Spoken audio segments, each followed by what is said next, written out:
Shederlun, seorang warga negara asing asal Australia, Body Resby Jones, berusia 23 tahun yang menjadi pelaku penganiayaan seorang warga Simelu di Kecamatan Tepah Barat pada April 2023 lalu, akhirnya dibebaskan dari lapas kelas 3 Sinabang pada Selasa 6 Juni 2023. Bebasnya pelaku dari hukuman setelah pihak pelaku dan korban sepakat berdamai.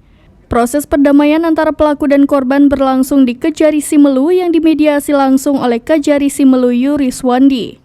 Kuasa hukum pelaku penganiayaan Idris kepada wartawan mengatakan, perdamaian antara pelaku dengan korban itu dilakukan secara kekeluargaan.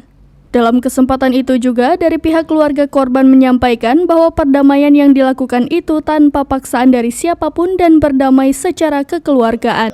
Dengan pihak dari pelaku bersama kami korban, keluarga korban, berarti sudah mengadakan perdamaian tanpa ada satu paksaan dari siapapun, berdamai secara kekeluargaan.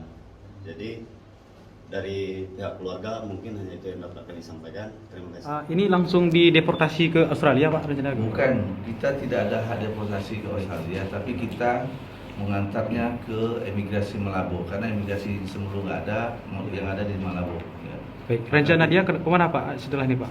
Rencana dia setelah ini kita menunggu keberangkatan nanti malam kapal ke Malabo. Berarti para perdamaian sudah tuntas ini? Perdamaian sudah tuntas, alhamdulillah. Keluarga korban juga sudah menyetujui seluruhnya. Kemudian dari pimpinan kami juga bersetuju untuk di-RJ-kan. Alhamdulillah, untuk perkara restorasi justice yang kita lakukan ini, pertama dan satu-satunya orang bule di Indonesia. Dari Simelu, Sari Mulyasno, SerambiNews.com.